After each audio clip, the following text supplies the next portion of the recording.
Hey everyone, and welcome back to the Justfly channel. My name is Jay and I'm the host of this channel. In today's video we'll be talking about the Fenix Simulations updates and also about their up and coming teasers of their new aircrafts. And also we'll be talking about an installer as well. Now this video was supposed to come out yesterday, but as I said, there was some technical difficulties, and also I had some things to do in personal reasons and personal life. So I had to kind of like put the video aside to fix those problems, and then I'll do this one today. As you can already see, it's out. So right, let's get to the actual part of the video.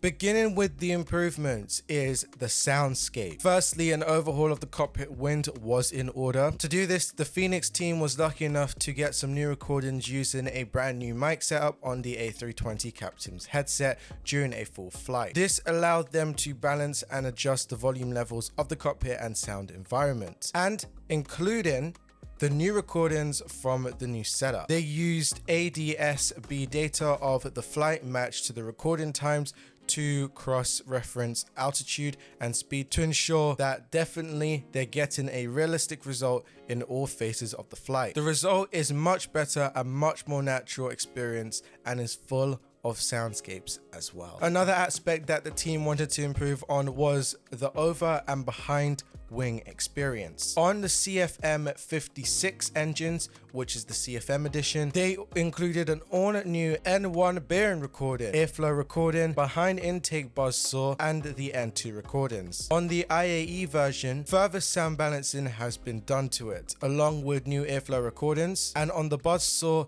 improvements on all of the variants and new window vibrations and rattles at high power setting. On the subject of the engines, they further refined their atmosphere sound model, demonstrated in some of the videos. I believe there's probably a video on the screen right now. This is showing the difference between the ambience conditions that has been done during the sounds with the engine.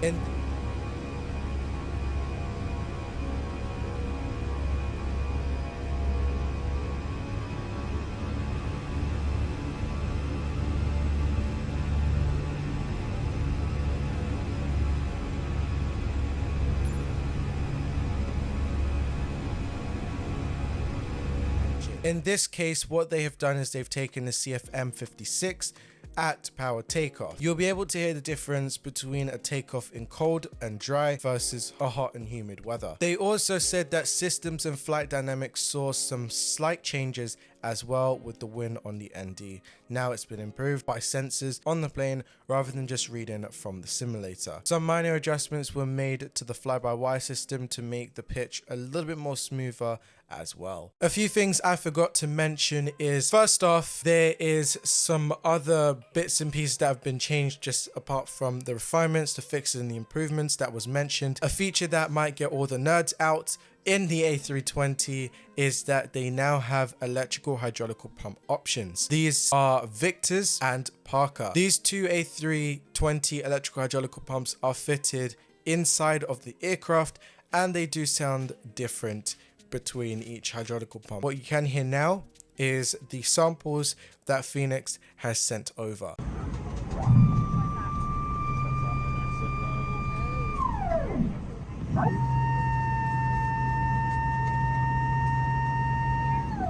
And the last thing I would like to just quickly go over, as you could probably see now on screen, you now see the GSX Pro settings. If you are going to install this update, which bear in mind you will have to install through the installer, which I will talk about the installer in the next section, but through the installer, you'll need to install this update. After you finish installing the update, when you head inside the GSX Pro app, make sure that you go to the settings icon and uncheck and recheck back the A320 inside the passenger section. If you do not do this, then you might see some minor visual bugs and some functional issues, like for example the door doesn't open properly. Now GSX has been notified and they are working on a solution to get this fixed.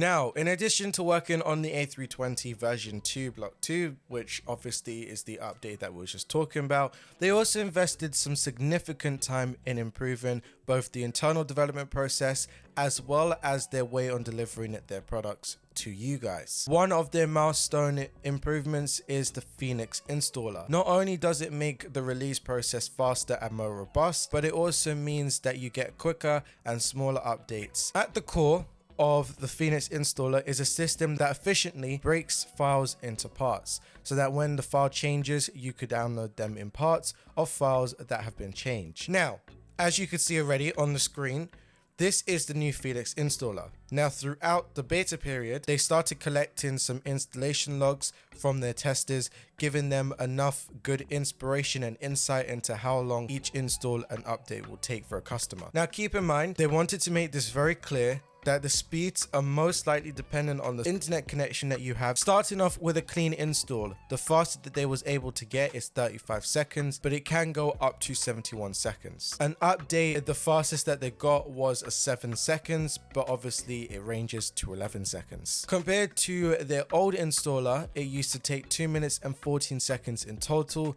considering of 40 seconds to download and 1 minute and 34 seconds to install the whole entire thing. Now, the real benefit of this installer comes with updates. Instead, you'll no longer be downloading and installing files that really need to be changed for a simple update. So that is one of their big improvements. Now, Fenix Simulations did say in the future, they have plans to consolidate some of their other tools into the installer, such as their livery manager. Now, what I thought was pretty interesting is that they decided to release the installer now, separate from the A319 and the A321, which we'll come on to in just a minute, as a test of the new installer infrastructure, allowing the Fenix team to resolve any issues before the release of their first expansion, they said. They also did say if you do encounter any issues, please let them know by sending in a ticket on their website or going to their dedicated Discord server forums topic and kind of like giving them some feedback. So you may be wondering to yourself, where do you get the installer from? Well, at this present moment, they don't include the installer right now inside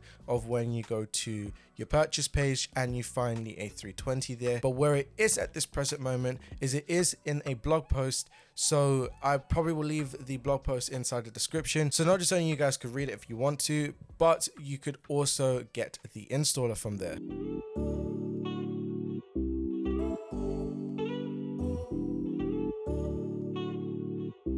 Now let's move over to something that the team is really excited to kind of like show.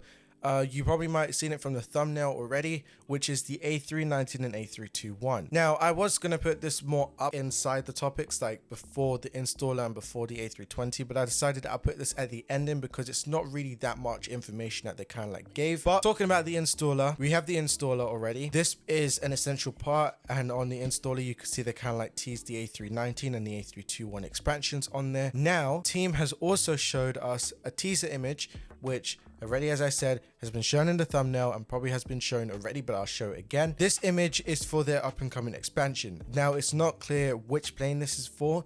We're not clear on when this release date is going to be, but we do know it's going to be closer than what we expect. Now, all of the system updates and the new installer is all in prep for the release of these planes, and that's bear in mind both of them plus the winglet versions as well. So not too much information has been shared, but as the title did say, because it's not clickbait at all, this aircraft is getting closer and closer to being released, and I think everyone's pretty happy about that because the A320 is a very nice plane, and it's very awesome to know that we have a plane that is super realistic that we could use in our flight simming. And that is it for today's video. Today is actually, in fact, the last day of July. So this is the last video of July. Yeah, already. Anyway, thank you guys for watching this video. I'm hoping that you guys enjoyed this. Sorry that this video didn't come out. And before I forget, thank you very much for getting me to 300 subscribers.